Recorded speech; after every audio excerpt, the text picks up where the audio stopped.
ओम शांति। कल हमने देखा था गुलजार दादी के द्वारा ब्रह्मा बाबा के अव्यक्त होने के बाद दिव्य संदेश, जिसमें 4 संदेश हमने कल पढ़ लिए थे। आज 5वें संदेश की बात करेंगे। 5वां संदेश है, साकार में रहते भी लाइट और माइट के रूप बनने के लिए अंतर्मुखी रहो। आज जब वतन में गई तो जाते ही अनुभव हो रहा था जैसे कि लाइट के बादलों से क्रॉस करके वतन में जा रही हूँ। बादलों की लाइट ऐसे लग रही थी जैसे सूर्यास्त होते समय लालिमा देखने में आती है। जैसे ही वतन में पहुँची तो वहाँ भी ऐसे ही देखा कि लाइट के बादलों के बीच में बाप दादा का मुखड़ा सूर्य चंद्रमा समान चमक रहा था, चमकता हुआ देखने में आ रहा था। सीन तो बड़ी सुंदर दिखाई दे रही थी, लेकिन आज का वायुमंडल बिल्कुल शांत था। बाप दादा के साथ मुलाकात में शांति और शक्ति की वासना आ रही थी। फिर तो मुस्कुराते हुए बाबा बोले, भल तुम बच्चे साकार शरीर में साकारी सृष्टि में रहो, फिर भी साकार में ऐसे ही लाइट माइट रूप होकर रहना। जो कोई भी देखो तो महसूस करे कि ये कोई फरिश्ते घूम रहे हैं, लेकिन वह अवस्था तब होगी जब एकांत में बैठ अंतर्मुख अवस्था में रह अपनी चेकिंग करेंगे। ऐसी अवस्था से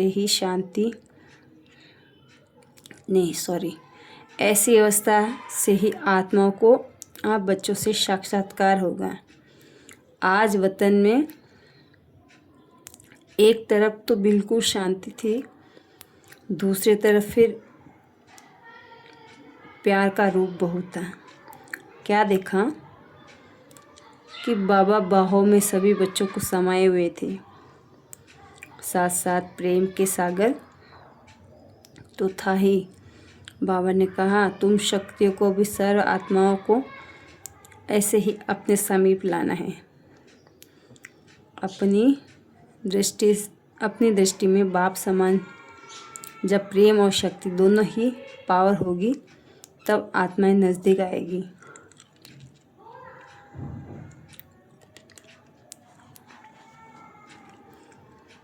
इसके बाद बाबा ने तीसरा दृश्य दिखाया। क्या देखा बाबा के सामने ढेर कार्ड्स पड़े थे। बाबा ने कहा, इन कार्ड्स को ऐसे सजाओ जिसका कोई सीनरी बन जाए, क्योंकि हर कार्ड पर सीनरी की डिज़ाइन थी। किस में चित्र किस में शरीर हम मिलाने लगी तो बहुत उल्टा सुल्टा हो जाता था। बाप दादा भी हंस रहे थे। उसमें बहुत ही सुंदर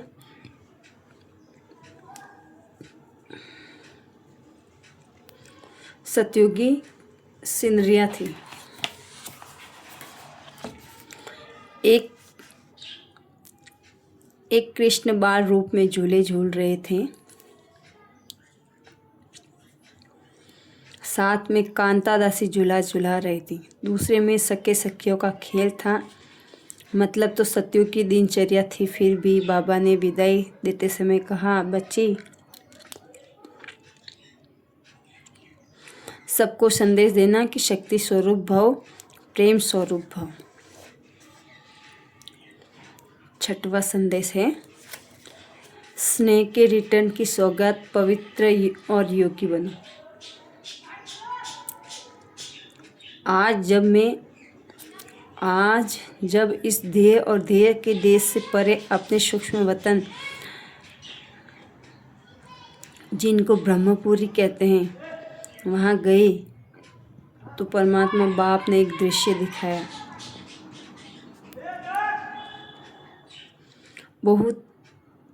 वह दृश्य बहुत बड़ी थी।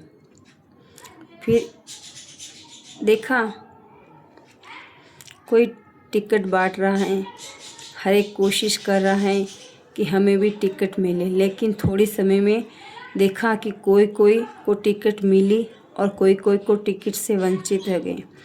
जिनको टिकट मिली वे दिल ही दिल हर्षित रहे और जिन्हें नहीं मिली वे एक दूसरे को देखते रहे। वह टिकट कहाँ की थी? उस पर दूसरा दृश्य देखा। एक बहुत सुंदर दरवाज़ा था जो अचानक खुला। जिन्हों के पास टिकट थी वह दरवाजे के अंदर चले गए और जिनके पास टिकट नहीं थी वे बड़े ही पश्चाताप से देख रहे थे।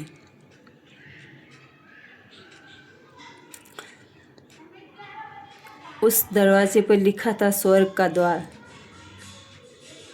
बाबा ने रहस्य सुनाया कि परमात्मा सभी बच्चों द्वारा सतयुगी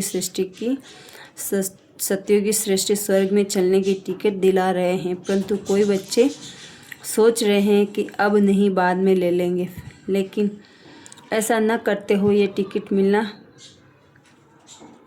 बंद हो जाए और स्वर्ग में जाने से वंचित रह जाए। बाबा ने कहा कि कई आत्माएं सुनती है और सोचती हैं कि यह कार्य क्या चल रहा है, तो बाप दादा बच्चों प्रति यही शिक्षा दे रहे हैं कि अब सोचते सोचते अपने भाग्य को गंवा न दो।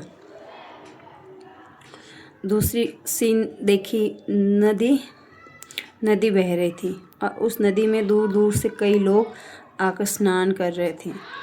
कई फिर वहाँ ही नज़दीक थे लेकिन नहा नहीं रहे थे, बल्कि उनसे नज़दीक रहने वालों में से कई पूछ रहे थे कि नदी कहाँ है और हम जाकर स्नान करें। लेकिन नज़दीक रहने वाले थे, उनके नदी में स्नान करने का महत्व नहीं था।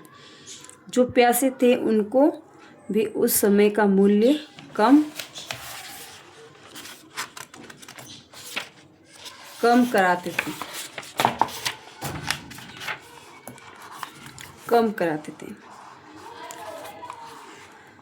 फिर बाबा ने कहा, बच्ची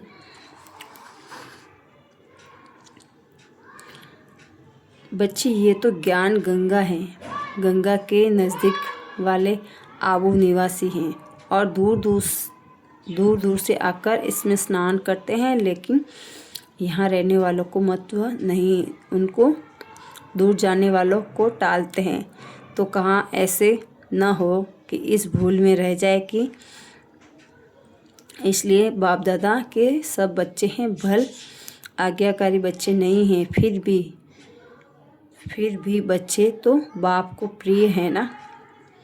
तो बच्चों को बाबा शिक्षा देते हैं कि यह अमूल्य समय जो ज्ञान गंगा में नहाने को मिल रहा है वह कभी न गवाओ। फिर थोड़े समय में देखा कि कईयों ने तो स्नान किया और कईयों ने जल को भरकर रखा, लेकिन कुछ समय के बाद नदी ने रास्ता पलट दिया।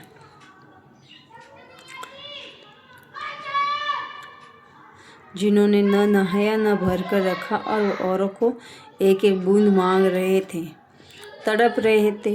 तो बाबा ने कहा, यह सब इस समय अभी आने वाला है। फिर बाबा ने सभी बच्चों प्रति एक महामंत्र की सौगात दी। बाबा बोले, एक तो मुझे परमात्मा की याद में रहो, एक मुझ परमात्मा की याद में रहो और अपने जीवन को पवित्र और योगी बनाओ। यही बाप दादा स्नेह के रिटर्न में महामंत्र की सौगात सभी को दी। 7वां संदेश है, कर्म योग पर योग बल की जीत, एक अनोखा अनुभव।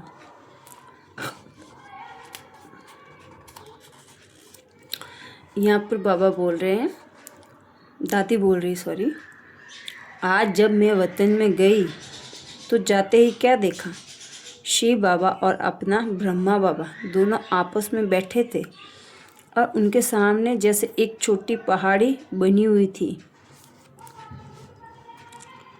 वह क्या थी? क्या देखा कि ढेर के ढेर पत्र थे।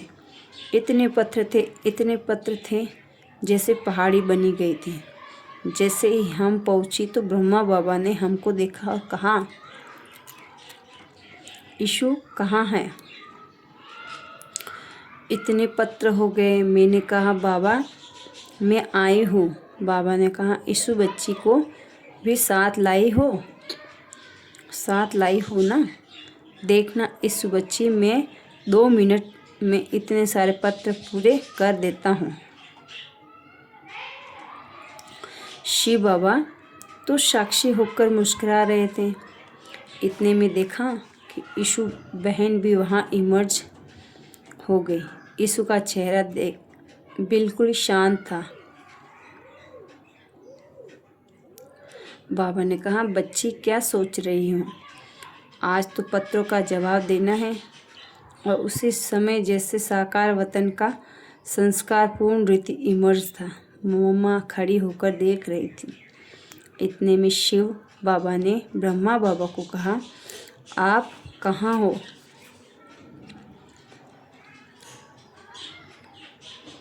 वतन में बैठे हो क्या? फिर 1 सेकंड में ही रूप बदल गया। बाबा ने कुछ कहा नहीं, एकदम डेड साइलेंट हो गए। इतने में बाबा ने मुझे कहा, बच्ची ये पत्र खोलकर देखो।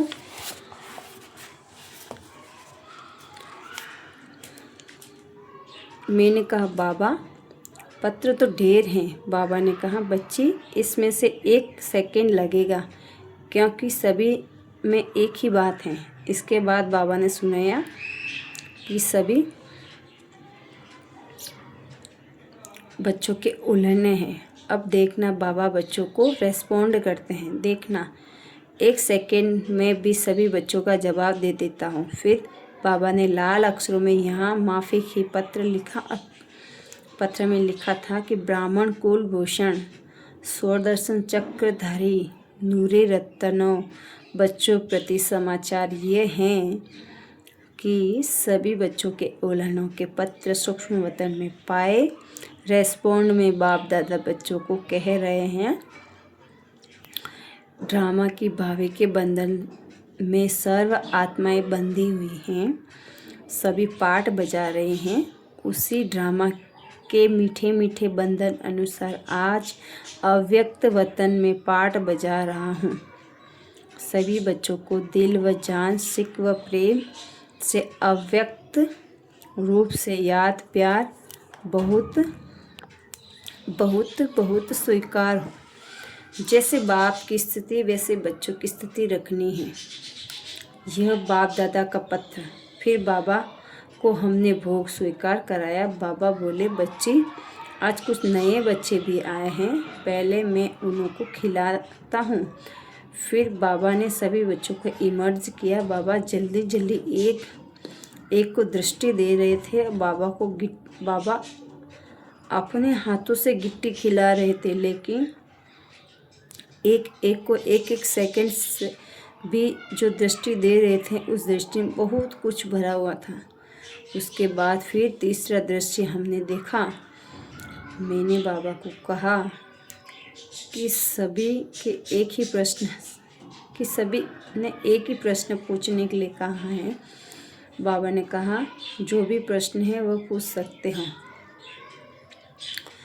तो बाबा तो एक ही अक्षर में जवाब दे देगा। सभी पूछते हैं कि पिछाड़ी के समय आपने कुछ बोला नहीं। बाहर का सीन तो हम सभी ने सुनी है, लेकिन अंदर क्या था वह अनुभव भी सुनना चाहते हैं।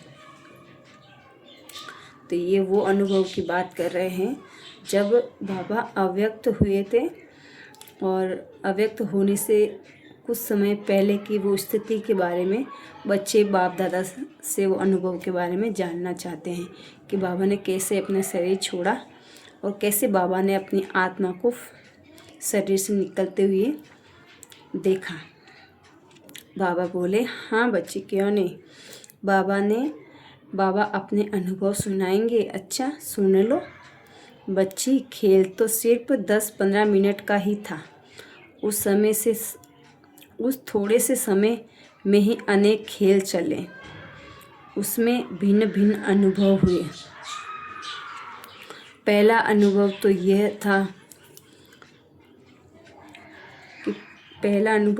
था कि जोर से युद्ध चल रही थी। किसकी? योग बल और कर्म भोग की। कर्म भोग भी फुल फोर्स में अपनी तरफ खींच रहा था और योग बल भी फुल फोर्स में अपनी तरफ था। ऐसे में अनुभव हो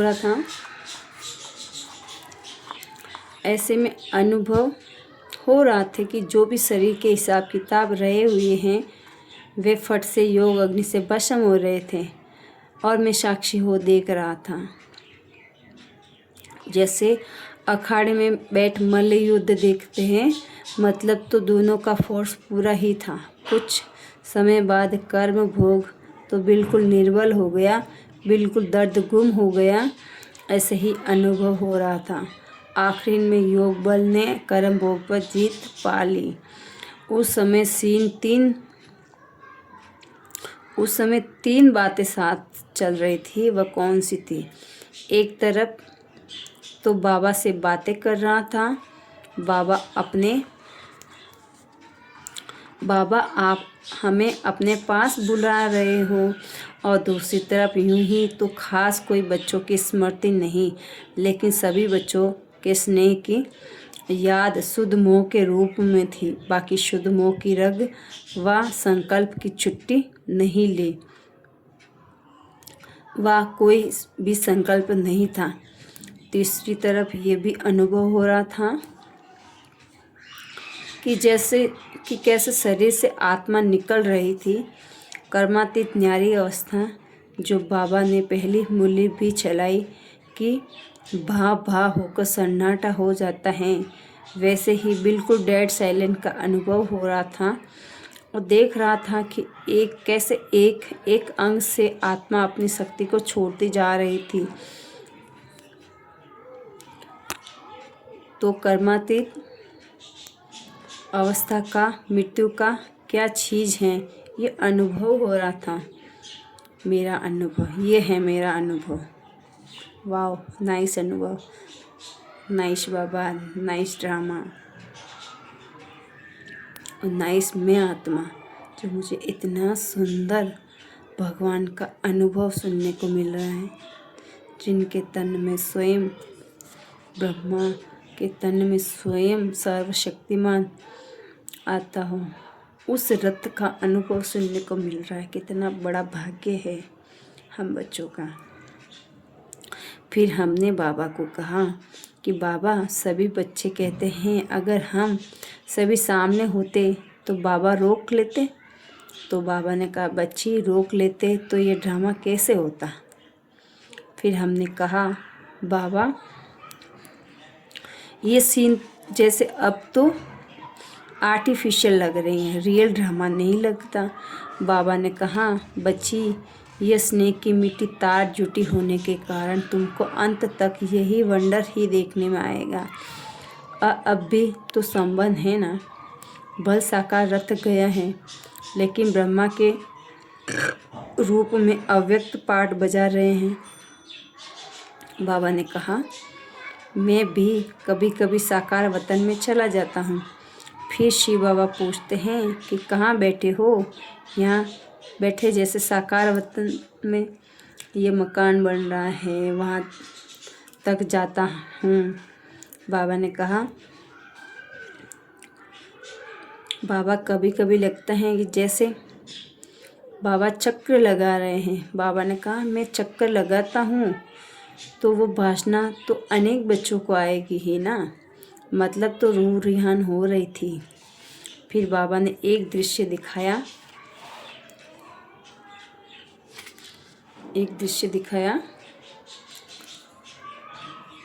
जैसे एक चक्र के अंदर बहुत चक्र दिखाई पड़ रहे थे। चक्र का ढंग ऐसे बनाया था कि उस चक्र से निकलने के लिए 4 से 5 रास्ते दिखाई पड़े, परंतु निकल न पाए। सिर्फ ब्रह्मा बाबा का ही यह दिखाया कि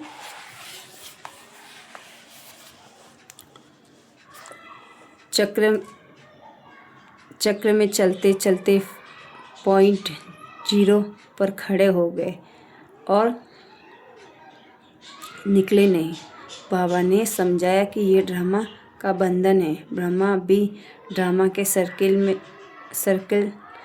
से निकल नहीं सकते। ड्रामा के बंधन से कोई भी निकल नहीं सकता। उस 0 पॉइंट तक पहुंच गए, लेकिन फिर भी ड्रामा का मीठा बंधन था। इस मीठे बंधन को खेल के रूप में दिखाया। फिर मिश्री बादामी खिलाई, छुट्टी दी, बोला जाओ बच्ची टाइम हो गया। अच्छा, आज हम लोगों ने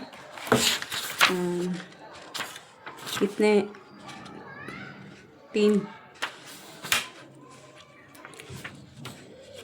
3 दिव्य संदेश पढ़े हैं। कल हम 8वां पढ़ेंगे। ओम शांति।